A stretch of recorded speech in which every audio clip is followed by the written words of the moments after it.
Welcome to English Medium. Let's learn and grow together. Subscribe for more fun lessons. Hello my dear students, welcome back to the class.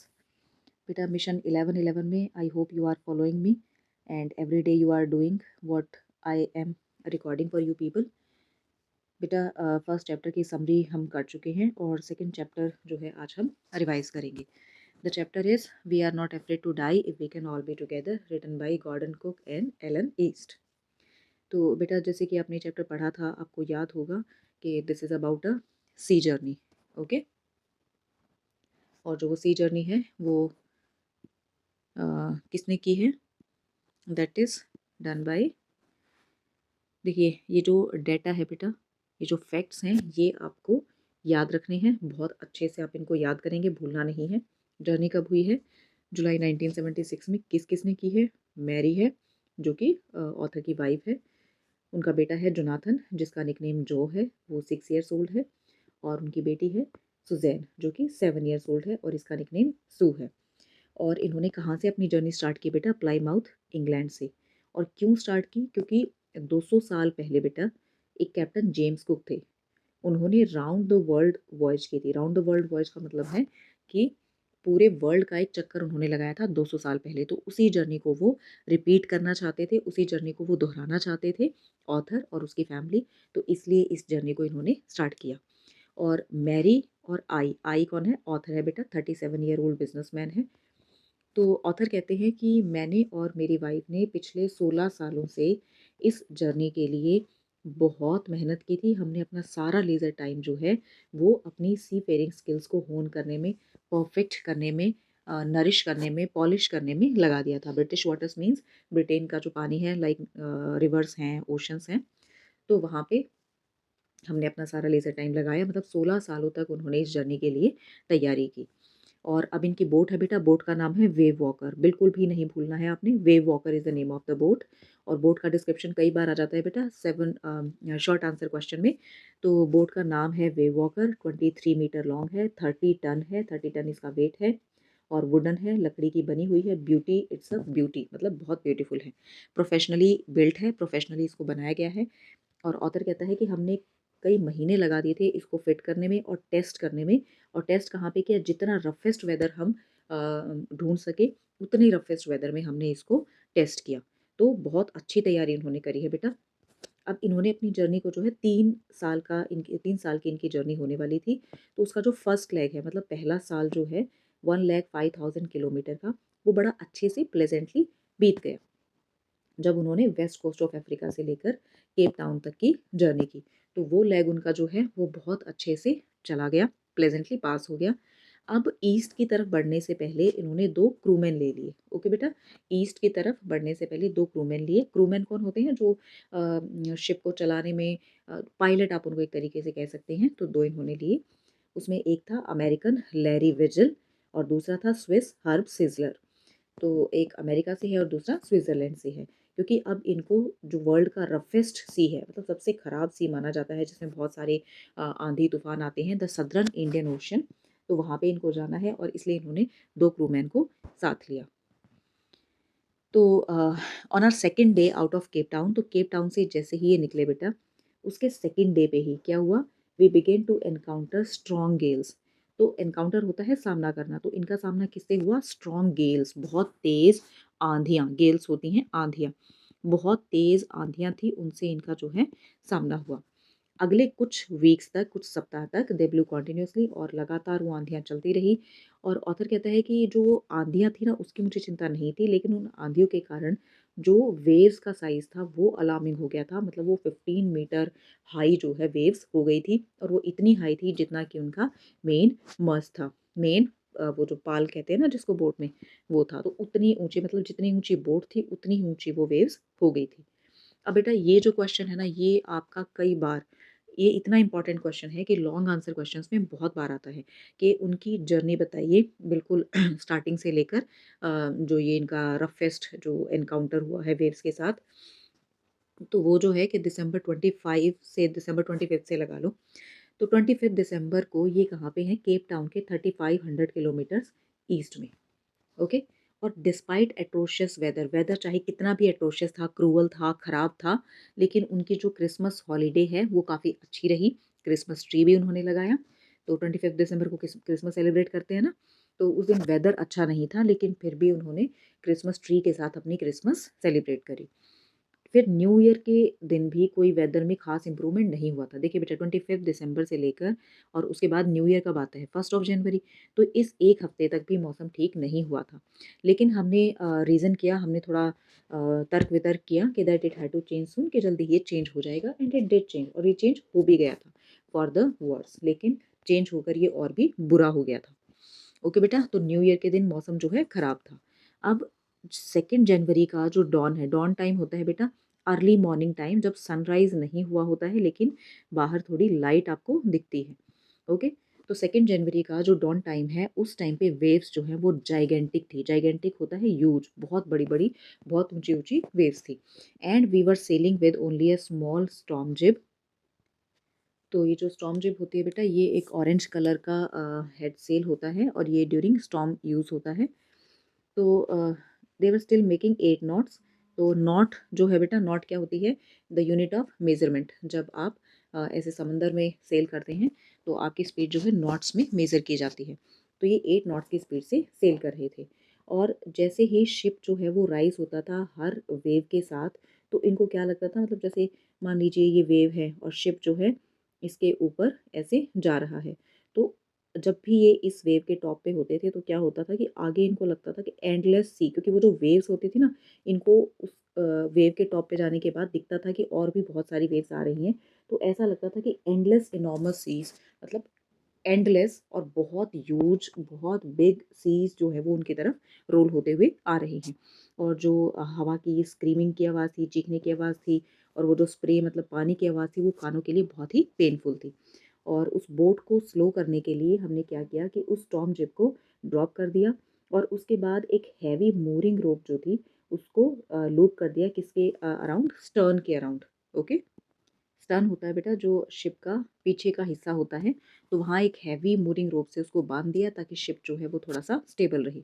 फिर उन्होंने double एश everything क्या किया कि हर चीज़ को दोबारा दोबारा देखा, और अपनी लाइफ ड्रिल से दोबारा से उन्होंने उसको एक बार रिवाइज़ किया। अटैच लाइफ लाइन्स अटैच की, और ऑयल स्किन्स और लाइफ जैकेट्स अपनी पहन ली, एंड वेटेड, और वेट किया। अब वेट किस चीज़ का किया बेटा, देखो तूफान इतना ज़्यादा है तो अब नो वन नोज़ कि क्या होगा। तो अब वो सिर्फ दे कैन बी प्रिपेयर्ड है ना, एंड वेट। तो अब वो प्रिपेयर हैं और वेट कर रहे हैं। अब देखिए ये 2 जनवरी की बात हो रही है बेटा, तो फर्स्ट इंडिकेशन जो है इम्पेंडिंग डिजास्टर की, इम्पेंडिंग डिजास्टर मीन्स जो आने वाला है डिजास्टर, उसका फर्स्ट इंडिकेशन, पहला साइन उसका जो है वो आया शाम को 6 o'clock, 6 बजे, with an ominous silence. Ominous silence होती है बेटा, जैसे कहते हैं ना कि तूफान से पहले की शांति, और ओमिनस होता है समथिंग, देखो जिसको हम हिंदी में कहते हैं अशुभ। ओके, ऑस्पिशियस होता है शुभ, और ऑस्पिशियस का ऑपोजिट है ऑमिनस, अशुभ।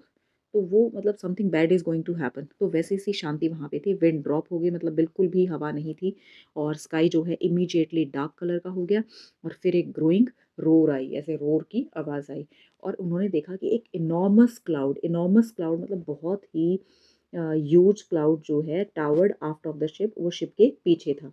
लेकिन जब वो बड़े ही हॉरर के साथ, डर के साथ उसने देखा, तो उसने रियलाइज़ किया कि it was not a cloud, कि शिप के पीछे कोई क्लाउड नहीं है बल्कि एक वेव है, और ये वेव ऐसी है जैसी उसने पहले कोई नहीं देखी है। It appeared perfectly vertical. देखिए बेटा शिप में जो वेव्स उठती हैं वो ऐसे होनी चाहिए, लेकिन ये इतनी हाई वेव थी ना कि ऐसा लगा कि ये हॉरिजॉन्टल ना होके वर्टिकल है, and almost twice the height of other waves, और बाकी जितनी भी वेव्स थी उनसे डबल साइज की थी, with a frightful breaking crest. और ऐसे, और इसने क्या किया, फ्राइटफुल मतलब बहुत ही डरावना था कि उसने क्रेस्ट जो था, लोगो जो था शिप का, उसको भी तोड़ दिया। The roar increase to a thunder, और अब वो जो रोर थी अब वो थंडर में चेंज हो चुकी थी, और शिप का जो स्टर्न है वो उस वेव को जो है फेस कर रहा था। ओके, और एक मोमेंट के लिए मुझे लगा कि हम इस वेव के ऊपर राइड कर सकते हैं, लेकिन तभी क्या हुआ कि एक ट्रेमेंडस एक्सप्लोजन हुआ, बहुत ही सीरियस, बहुत ही ह्यूज, बहुत ही बिग एक्सप्लोजन हुआ, और इसने पूरे डेक को, शिप के डेक को हिला दिया। और क्या था यहाँ पे, इतना एक्सप्लोजन किस चीज़ का था बेटा, a torrent of green and white water. Torrent होता है कि a lot of quantity of something. तो ग्रीन और वाइट वाटर की बहुत ही ज़्यादा क्वांटिटी थी, वो शिप के अंदर घुस गई, ब्रोक ओवर। एंड ऑथर कहता है कि मेरा सिर जो है वो जाकर व्हील में लगा and I was aware of flying overboard, और मुझे ये समझ आ रहा था कि मैं शिप के बोर्ड पे तो नहीं हूँ, मतलब मैं उससे ऊपर ही फ्लाई कर रहा हूँ और मैं लहरों में डूब रहा हूँ, सिंक हो रहा हूँ। और मैंने अपनी अप्रोचिंग डेथ को जो है एक्सेप्ट कर लिया। मैं I was about to be unconscious, I was about to faint, मैं बेहोश होने वाला था, और उस टाइम मुझे बहुत ही पीसफुल फील हुआ। ओके बेटा। लेकिन अब देखो, उसने तो अपनी अप्रोचिंग डेथ को जो है एक्सेप्ट कर लिया था, लेकिन अब क्या हुआ, अनएक्सपेक्टेडली उसका हेड जो है वो पानी से बाहर आ गया, और कुछ ही मीटर की दूरी पर उसने देखा कि वेव वॉकर जो है वो लगभग उल्टा होने वाला था, मतलब he is not in the ship now. Okay. और उसके मस्ट जो थे वो हॉरिजेंटल हो चुके थे। कि मस्ट होते हैं ना बेटा, पाल होते हैं शिप में ऐसे ऐसे, जो कि शिप को चलाते हैं, है ना, कुछ ऐसे ऐसे होते हैं। तो वो जो है वो ऐसे वर्टिकल होते हैं, लेकिन अब वो पानी के कारण सारे हॉरिजॉन्टल हो चुके हैं, मतलब they are not able to do for what they are there. अब क्या हुआ कि एक वेव जो थी उसने शिप को बिल्कुल ऐसे अपराइट ऊपर की तरफ, जैसे ऐसे हाथ में लेके शिप को ऊपर उठा दिया। मेरी लाइफ लाइन जो है वो बिल्कुल फट चुकी थी, और मैंने गार्ड रेल्स को पकड़ा, रेलिंग्स को पकड़ा, और उनके साथ साथ हवा में ऐसे तैरते हुए वेव वॉकर के मेन बूम में, मेन एरिया में चला गया। अब जो आगे आने वाली सब्सिक्वेंट वेव्स थी, उन्होंने मुझे एक रैग डॉल की तरह, मतलब एक ऐसे फटी पुरानी गुड़िया की तरह ऐसे डेक पे टॉस कर दिया, मतलब यहाँ से वहाँ। और उसमें क्या इंजरी हुई है ऑथर को कि उसकी लेफ्ट रिब्स जो है वो क्रैक हो गई, माउथ जो है वो पूरा ब्लड से भर गया, दांत टूट गए थे, और सम हाउ उसको जो है व्हील मिल गया। अब उसने क्या किया, लाइंड अप द स्टर्न, उसने शिप को रेडी किया for the next wave and hung on, और वेट किया। Water water everywhere. Okay, do you remember the lines of the rhyme of the ancient mariner by Coleridge? वहाँ पे भी एक line आती है ना, water water everywhere nor a drop to drink. तो ऐसे ही यहाँ भी शिप में जो है पूरा पानी पानी हो गया है। I could feel that the ship had water below, और मुझे पता था कि शिप में नीचे पानी है, लेकिन मैं उस व्हील को छोड़ के नीचे पानी देखने नहीं जा सकता था। ओके, नीचे उसकी पूरी फैमिली है, लेकिन फिर भी वो शिप को नहीं छोड़ सकते, क्योंकि शिप को छोड़ दिया तो डूब जाएंगे। अब सडनली क्या हुआ कि फ्रंट हैच, फ्रंट डोर जो है उसको ऐसे ऐसे होता है ना पुश करके खोलना, ऐसे किसी ने खोला, और मैरी वहाँ से अपीयर हुई। और मैरी ने क्या बोला, मैरी जो ऑथर की वाइफ है, उसने बोला वी आर सिंकिंग, हम डूब रहे हैं, और डेक्स सारे टूट चुके हैं, and we are full of water, हर जगह पानी पानी है। और ऑथर ने उसको बोला, मैरी को, कि take the wheel, you take the wheel, you take the wheel.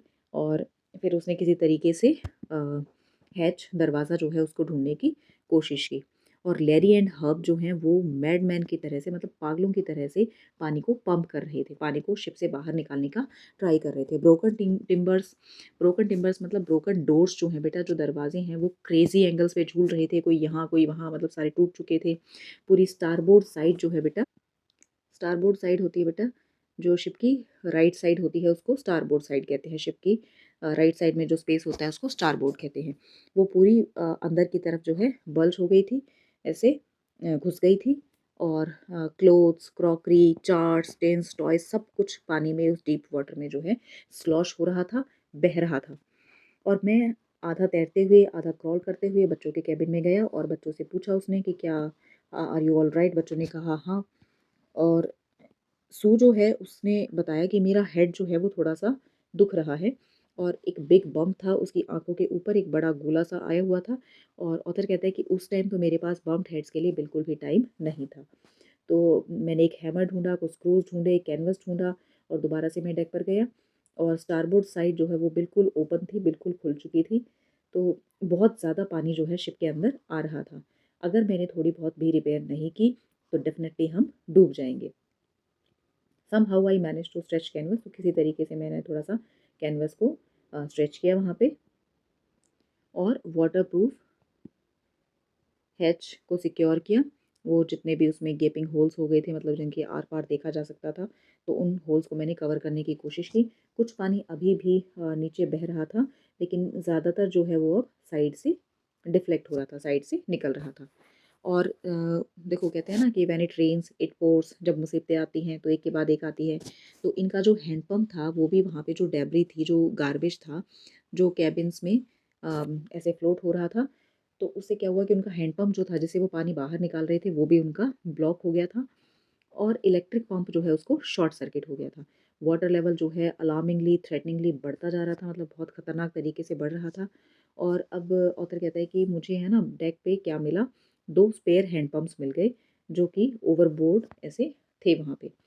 और फोस्टेज सेल, जिब, डिंजेस होती हैं छोटी-सी बोट और मेन एंकर, तो ये सब था। उसके साथ-साथ 2 हैंडपंप भी मिले और फिर मुझे याद आया कि हमारे पास एक इलेक्ट्रिक पंप भी है चार्ट रूम फ्लोर में। तो इसको मैंने आउट पाइप से कनेक्ट किया and I was thankful to find that it worked और वो पंप जो है वो चल रहा था। तो वो रात जो है उनकी पूरी ऐसे ही निकली, एंडलेस, बिटरली कोल्ड, मतलब इतनी ठंड हो गई थी वहाँ पे। और रूटीन क्या था उनका, बस पानी पंप कर रहे थे, स्टीयर कर रहे थे, शिप को चला रहे थे और रेडियो को वर्क कराने की कोशिश कर रहे थे। रेडियो होता है ना बेटा, जो सिग्नल्स पे काम करता है, क्योंकि वहाँ पे टेलीफ़ोन, मोबाइल वगैरह तो होता नहीं है पानी के अंदर, तो ये रेडियो सिग्नल से बातचीत करते हैं। तो ये कहता है कि हमारी मेडे कॉल्स जो है उनका कोई रिप्लाई हमें नहीं मिल रहा था। और मतलब ये इतना सरप्राइजिंग भी नहीं था क्योंकि वो इस वर्ल्ड के जिस रिमोट कॉर्नर में, इतने दूर के कॉर्नर में है, तो कोई सरप्राइज नहीं है कि उनका रेडियो सिग्नल्स भी उनके काम नहीं कर रहे थे। स्यू का हेड जो है वो बहुत ज़्यादा, उस पे स्वेलिंग आ चुकी थी, 2 बड़ी-बड़ी उसकी ब्लैक आँखें हो चुकी थी और अब उसने अपनी आर्म पे मुझे एक कट भी दिखाया। और ऑथर कहते हैं कि जब मैंने उससे पूछा कि उसने पहले अपनी इंजरीज़ के बारे में क्यों नहीं बताया, why she hadn't made more of her injuries before this, तो उसने बोला कि मैं आप लोगों को वरी नहीं करना चाहती थी जब आप हमें बचाने की कोशिश कर रहे थे। ओके बेटा, so everything happened on 2 January.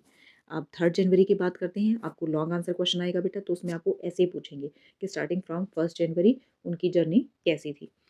Bye morning on January 3, अब जनवरी 3 की मॉर्निंग में क्या हुआ कि पंप्स जो हैं, thanks to the pumps, water level जो है वो सफिशिएंटली अंडर कंट्रोल आ चुका था। और इतना हो गया था कि हर व्यक्ति जो है रोटेशन में 2 घंटे का रेस्ट ले सकता था। लेकिन अभी भी कहीं पे एक ट्रेमेंडस लीक थी, एक बहुत ही बड़ी लीक थी कहीं पे, somewhere below the water line. और जब हमने चेक किया तो हमें मिला कि nearly all the boats main rib frames were smash down, कि जितने भी मेन रिब फ्रेम्स थे वो सारे टूट चुके थे टू द कील। बिल्कुल कील होता है शिप का, बिल्कुल नीचे बॉटम वाला हिस्सा होता है, वहाँ तक वो टूट चुके थे। और इनफैक्ट एक सेक्शन जो है पूरा स्टारबोर्ड साइड का, वहाँ पे सिर्फ कुछ कबर्ड पार्टीशंस थे, अदरवाइज वहाँ पे कुछ भी नहीं था जो उसको होल्ड कर सके। तो जब वेव ने हिट किया था उसके बाद से उनको 15 घंटे हो गए थे एंड दे आर सर्वाइविंग। लेकिन वेव वॉकर जो है वो बहुत ज़्यादा टाइम तक ऐसे सर्वाइव नहीं कर पाएगी और मतलब वो ऑस्ट्रेलिया नहीं पहुंच सकते हैं इस बोट के साथ। तो अब उनको क्या करना पड़ेगा बेटा, they need some kind of halt in between. तो ऑथर ने जो है सारी चार्ट्स देखा, कैलकुलेशन की, तो उसको पता चला कि 2 स्मॉल आइलैंड हैं, 2 छोटे-छोटे आइलैंड हैं, कुछ few hundred kilometres to the east पे, कुछ कुछ 100 किलोमीटर ईस्ट में जो है 2 आइलैंड हैं। एक आइलैंड है बेटा आइल एम्स्टर्डम और दूसरा है फ्रेंच, दो जो आइल एम्स्टर्डम है वो तो एक फ्रेंच साइंटिफिक बेस है और one of them Ile Amsterdam was a French scientific base. तो ये जो आइल एम्स्टर्डम है ये इनके पास है, यहाँ पे इनको पहुँचना है। तो हमारी ओनली होप जो है वो क्या थी कि ये जो पिन प्रिक्स हैं इस वास्ट ओशन में वहाँ तक पहुँचना है। लेकिन जब तक हवा और सी जो है, समंदर जो है, वो उनका लेवल कम नहीं हो जाता, तब तक हम ना तो सेल होस्ट कर सकते हैं और हमारे चांसेस जो है बहुत ही कम है, स्लिम है। क्योंकि ये जो ग्रेट वेव है इसने इनका जो ऑक्सिलरी इंजन था, जो एक असिस्ट कर रहा था इंजन को, उसको भी खराब कर दिया था। ये इनकी 3 जनवरी की सिचुएशन है बेटा। नाउ जनवरी 4, अब जनवरी 4 को क्या हुआ कि for the last 36 hours they have been continuously pumping, पिछले 36 घंटों से कॉन्टिन्यूसली वो पानी को बाहर पंप कर रहे थे। और अब जो है वो बिल्कुल last few centimetres of water तक रह गए हैं। अब उनको सिर्फ पानी की उतनी ही स्पीड के साथ खुद को पेस अप करना है जितना कि पानी अब साथ साथ आ रहा है, मतलब जितना पानी अंदर आ रहा है उतना ही पानी उनको बाहर पंप करना है। और रिगिंग जो होती है ना पूरे शिप को, जैसे सारी उनको क्या कहते हैं, वो क्या होता है बेटा, वो जो मस्ट होती है उसको उसने होल्ड कर रखा होता है। तो अगर रिगिंग रिगिंग पे प्रेशर आया तो क्या होगा, जो डैमेज सेक्शन है वो पूरी तरीके से और ज़्यादा बिल्कुल अलग-अलग हो जाएगा। तो हमने स्टॉर्म जिप को होस्ट किया और हम फिर उस साइड, उस डायरेक्शन में हमने हेड किया जहाँ पर वो 2 आइलैंड सपोज़िटली हमें मिलेंगे। और इसी बीच मैरी को जो है कुछ कॉर्न्ड बीफ मिल गया, कुछ क्रैकर बिस्किट्स मिल गए और पिछले लगभग 2 दिनों में पहली बार उन्होंने अपना खाना खाया। लेकिन ये जो इनका रेस्पाइट था, रिलैक्स था, ये शॉर्ट लिव्ड था, बहुत ही कम टाइम के लिए था, क्योंकि देखो 4 जनवरी की बात हो रही है ना यहाँ पे, तो 4 जनवरी को 4 बजे शाम को, 4 जनवरी को शाम को 4 बजे ब्लैक क्लाउड्स जो हैं वो दोबारा से उनके बोट के पीछे, उनके शिप के पीछे जो है बिल्ड होना शुरू हो गए थे। और 1 घंटे के अंदर ही विंड की स्पीड बढ़ गई थी, 40 नॉट्स हो गई थी और समंदर जो है वो फिर से ऊँचा होने लगा था। मीन्स उसमें वेव्स जो है वो काफ़ी हाई आने लगी थी। और ये मौसम जो है वो डिटेरियोरेट होता ही रहा पूरी रात। और 5 जनवरी की सुबह again they were in a very desperate condition, मतलब जैसी उनकी हालत 2 जनवरी को थी वैसी ही हालत दोबारा से उनकी 5 जनवरी को हो गई है। तो ऑथर कहता है कि when I went to comfort the children, तो बच्चों ने, जॉन ने पूछा, daddy are we going to die. देखिए एक छोटा सा बच्चा है 6 साल का, अपने फादर से पूछता है कि daddy are we going to die. तो फादर ने बहुत ट्राई की उसको थोड़ा सा कंसोल करने की कि नहीं नहीं हम वी विल सर्वाइव।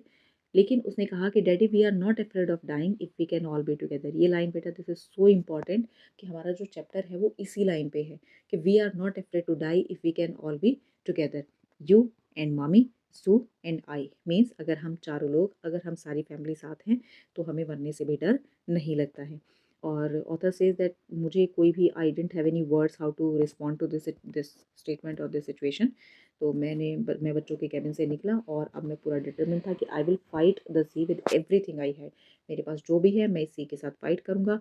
तो मैंने क्या किया कि जो वीकेंड स्टारबोर्ड साइड थी जो बिल्कुल कमज़ोर हो चुकी थी शिप की राइट हैंड साइड, तो वहाँ पे I decided to heave to with the undamaged port hull facing the oncoming waves. तो जितना कुछ बचा हुआ था उसी से आने वाली वेव्स के लिए मैंने डिसाइड किया कि मैं इसका सहारा लूँगा। और अब मैंने एक इम्प्रोवाइज्ड सी एंकर यूज़ किया जो कि हैवी नायलॉन रोप का बना हुआ था और 2 22 लीटर के प्लास्टिक बैरल थे पैराफिन के। तो अब उस शाम को ये मैरी और ऑथर जो है वो साथ साथ बैठे हुए थे और as the motion of the ship brought more and more water in through the ब्रोगर, तो जितने भी प्लैंक्स टूटे हुए थे उनसे पानी आ ही जा रहा था, अंदर आ ही जा रहा था और हम दोनों को लगा कि हमारा एंड जो है बहुत ही नज़दीक है। लेकिन वेव वॉकर जो है वो उस स्टॉर्म से बाहर आ गई और 6 जनवरी की सुबह तक विंड जो है थोड़ी ईज हो गई थी, थोड़ी सी कंफर्टेबल हो गई थी। और तब मैंने जो है सेक्सटेंट, सेक्सटेंट होता है बेटा एक नेविगेशन के लिए इंस्ट्रूमेंट होता है जो कि लॉन्गिट्यूड और लैटिट्यूड को डिटरमिन करने के लिए यूज़ होता है। ओके, तो उस पे मैंने रीड करने की कोशिश की। चार्ट रूम में जाकर मैंने विंड की स्पीड पे काम किया और चेंज ऑफ कोर्स पे काम किया, ड्रिफ्ट पे काम किया और करंट पे काम किया, current of the wind, current of the water, हमारी पोजीशन को कैलकुलेट करने के लिए। और जो बेस्ट मैं पता लगा पाया वो क्या था कि हम इस 1,50,000 किलोमीटर के ओशन में कहीं पे एक 65 किलोमीटर वाइड आइलैंड को ढूंढ रहे हैं। Means the ocean is so big, so huge, 1,50,000 kilometre. और उसमें एक छोटा सा पिन प्रिक, पिन प्रिक क्या होता है बेटा, देखिए जैसे ये इतना बड़ा ओशन है और इसमें कहीं एक छोटा सा ये इतना सा आइलैंड है, इसको ये ढूंढ रहे हैं। तो ये जब सब कुछ ये सोच रहा था ऑथर, उसी टाइम पे स्यू आई और बड़ी ही पेनफुली उसने मूव किया है ना, क्योंकि उसकी चोट लगी हुई है उसको ऑलरेडी। उसका जो लेफ्ट साइड है उसके हेड का वो बहुत ही ज़्यादा स्वेल हो चुका था, उस पर स्वेलिंग आ चुकी थी और उसकी जो ब्लैक आईज हैं उस पर अब थोड़ी स्लिट्स आ गई थी। स्लिट्स होती है बेटा जैसे रिंकल्स आ जाती हैं ना, जब आपकी स्वेलिंग थोड़ी सी कम हो जाती है तो स्लिट्स आ जाती हैं। और उसने, स्यू ने अपने फादर को एक कार्ड दिया जो कि उन्होंने बनाया था। ओके बेटा, see how courageous the children are. और उसने क्या बनाया था, उसने कैरिकेचर्स बनाए थे मैरी के और मैरी के और अपने पापा के, मतलब अपने मम्मा और पापा के कैरिकेचर्स होते जैसे कार्टून होते हैं। और उस पे क्या लिखा हुआ था, here are some funny people, okay, did they make you laugh, ये फनी पीपल हैं, क्या उन्होंने आपको हंसाया। मुझे तो उन्होंने बहुत हंसाया। और अंदर एक मैसेज लिखा हुआ था, oh how I love you both, okay, and so this card is to say thank you. तो ये एक थैंक यू कार्ड है and let's hope for the best, चलिए let's hope for the best and somehow we had to make it, और हम इससे किसी न किसी तरीके से बाहर निकल जाएंगे। फिर ऑथर ने अपनी कैलकुलेशंस को चेक किया, रीचेक किया और उनका मेन कंपास जो है वो गुम हो चुका था और एक स्पेयर कंपास उसके पास था जो वो यूज़ कर रहे थे, जिसको कि मैग्नेटिक वेरिएशंस के लिए चेक नहीं किया था। मीन्स ये गलत भी हो सकता था, लेकिन उसने सोचा कि I made an allowance for this, चलो कोई बात नहीं। और another estimate of the influence of the westerly currents, तो वेस्टर्ली करेंट्स जो थे उनके इन्फ्लुएंस को उसने स्टडी किया through this part of the Indian ocean जो कि इस पार्ट में होते हैं। 2 बजे के करीब दोपहर में ऑथर जो है डेक पे गया और उसने लैरी को बोला, लैरी जो क्रूमैन था, to steer a course of 185 degrees, कि अब शिप को जो है 185 डिग्रीज पे आप स्टीयर कीजिए। अगर हम लकी हुए मैंने उसको एक कन्विक्शन के साथ बताया, एक बहुत ही दृढ़ निश्चय के साथ बताया। हालांकि ऑथर को खुद नहीं फील हुआ था कि he is going to be right और नॉट, लेकिन उसने बोला कि he could expect to see the island at about 5 PM, कि अगर हम 185 डिग्रीज पे जाते हैं और अगर मैं ठीक हूँ तो हम 5 बजे इस आइलैंड पे पहुँच जाएंगे। और फिर विद अ हैवी हार्ट वो नीचे चला गया शिप में और अपने बंक पे जाकर अमेजिंगली उसको नींद भी आ गई, सो गया। और जब वो 6 बजे उठा तो इतना डार्क हो चुका था बाहर, और ऑथर को पूरा विश्वास हो गया था कि हमने आइलैंड को जो है मिस कर दिया, और जैसे हम वहाँ से निकले थे तो अब हम वापस तो वहाँ पे नहीं जा पाएंगे क्योंकि वेस्टर्ली इवेंट्स है, वापस जाना बहुत मुश्किल है। लेकिन उसी टाइम क्या हुआ कि एक टसल्ड हेड होता है बेटा, कि जैसे आपने कॉम्ब नहीं किया है, बाल ऐसे ही बिखरे पड़े हैं ना, ब्रश नहीं किया हुआ है बालों में, तो वो एक टसल्ड हेड मेरे बंक के पास आया। टसल्ड हेड किसका है बेटा? जोनाथन का, जो का। और उसने क्या बोला कि कैन आई हैव अ हग, और सुबी बिल्कुल उसके पीछे खड़ी थी। Why am I getting a hug now? Author ने पूछा कि क्यों? Because you are the best daddy in the whole world and the best captain. Jo ने क्या बोला कि you are the best daddy and you are the best captain. लेकिन author को जो है लग रहा था कि हमने शायद आइलैंड को मिस कर दिया है, तो उसने बोला कि not today John, I am afraid. Means I am afraid कि I am not the best daddy, I am not the best captain. Why? You must be. तो स्यू ने बोला यू फाउंड द आइलैंड, कि आप हो, you are the best daddy and you are the best captain because you found the island. What? I shouted, it's out there in front of us. ये देखिए बिल्कुल सामने है, दे कोरस। उन्होंने coarse में बोला, मीन दोनों ने इकट्ठे बोला, as big as a battleship. और ये उतना ही बड़ा था जितना कि एक बैटलशिप होता है। तो मैं भाग कर डेक पे गया और बड़े ही रिलीफ के साथ मैंने देखा वो जो स्टार्क आउटलाइन थी, वो जो हल्की सी धुंधली सी आउटलाइन थी आइल एम्स्टर्डम की। एंड ये जो आइल एम्स्टर्डम था ना बेटा, ये सिर्फ एक ब्लीक पीस है, एक अंधेरा सा पीस है वॉल्केनिक रॉक का। मतलब कोई बहुत बड़ा बहुत सुंदर आइलैंड नहीं है, विथ लिटिल वेजिटेशन। और मतलब वेजिटेशन के नाम पे, पेड़ पौधों के नाम पे सिर्फ मतलब ना के बराबर पेड़ पौधे हैं वहाँ पे। लेकिन it was the most beautiful island in the world. देखिए हम क्या कहते हैं कि a drowning man catches at a straw, यहाँ तो लिटरली देवर ड्राउनिंग। तो डूबते को जो तिनके का सहारा होता है, ये तिनका था उनके लिए आइल एम्स्टर्डम। तो इसलिए it is called the most beautiful island in the world. और हमने अभी एंकर्ड ऑफ शोर फॉर द नाइट, तो वहीं पे एंकर किया, अपने शिप को लगाया।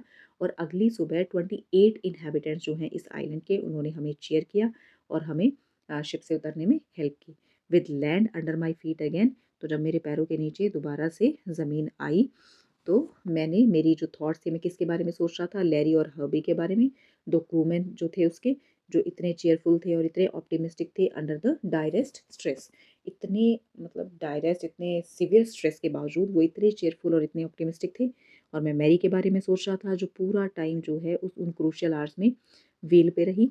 और सबसे ज़्यादा मैं उस 7 ईयर ओल्ड गर्ल के बारे में सोच रहा था, who did not want us to worry about a head injury, जिसने अपनी उस हेड इंजरी के बारे में हमें चिंता बिल्कुल भी नहीं होने देना चाहती थी वो।